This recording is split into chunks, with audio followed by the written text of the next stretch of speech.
신과 사람을 구분할 수 있어야 됩니다. 하나님께서 늘 책망하신 것이 너희의 생각과 내 생각은 다르다고 하셨습니다. 또 말씀하시길 너희는 나의 지음받은 자들이다.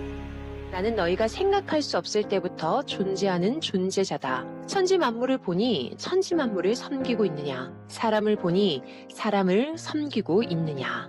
하나님이 천지 만물을 창조해 놓고 인생을 창조해 놓으셨어도 인간은 모르니 무지에 속한 자라고 하나님은 6,000년 동안 말씀해 주셨습니다. 현재까지도 말씀하고 계십니다. 그러므로 자꾸 배워야 됩니다. 세상 만물은 보이니 안 가르쳐줘도 배우며 써먹습니다. 불은 뜨겁구나. 물은 식는 것이구나. 돌은 딱딱하고 흙은 부드럽구나.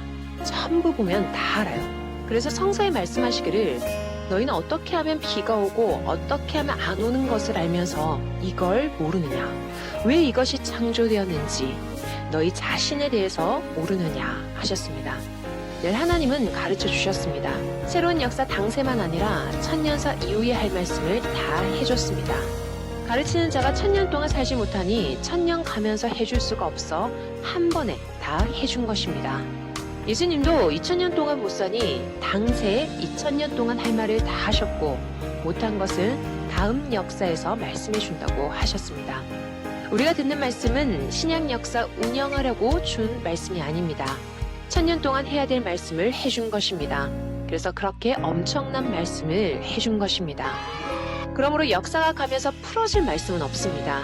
그 역사의 주인, 1,000년 역사의 주인이 다 해줄 것입니다. 신약 역사의 예수님은 3년 동안에 다 해주었습니다. 이 시대도 이미 초창기 때 말씀이 거진 다 나왔습니다.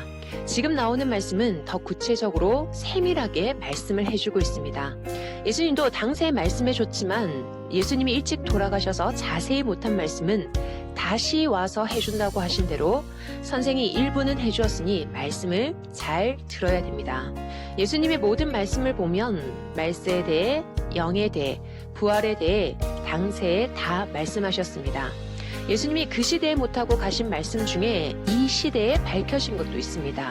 성자 본체 분체에 대해, 영과 혼에 대해, 하나님의 창조 목적과 그 중에서도 타락의 근본에 대한 것이 이에 해당됩니다. 이와 같이 이 시대도 다 말씀했습니다. 모세 때 10계명 다 밝히고 예수님 때는 그것을 지키라고 강조만 했습니다. 모세는 오래 살면서 본인이 다 하니 다른 사람이 와서 해줄 것이다 하지 않았습니다. 사람도 그 자리에서 못한 것은 다음 사람이 와서 해준다고 하지만 다 했을 때는 그런 말을 하지 않습니다.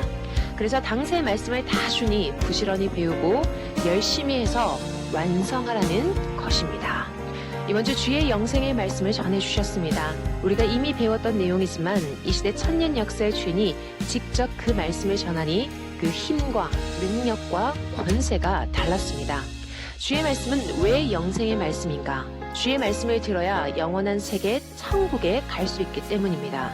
1,000년 역사를 이루는 진리의 말씀을 당시에 들을 수 있음에 감사하며 모두 배우고 외치고 증거하는 자가 되어야 되겠습니다. 한 주 동안 귀한 말씀 전해주신 주께 감사드립니다. 내일은 연구하고 노력하는 것에 대해 말씀해 주신다고 하셨습니다. 완전하게 말씀을 준비하고 나타나실 성삼위와 주 앞에 우리도 완전하게 준비한 모습으로 맞이해야 되겠습니다. 어떻게 하면 더 은혜로운 예배가 될까? 어떻게 하면 더 말씀을 깊이 들을 수 있을까? 연구하고 노력하면서 예배를 준비하면 더 은혜 충만한 예배가 될 것입니다. 오늘도 주일을 준비하며 행복한 하루 되기를 바랍니다.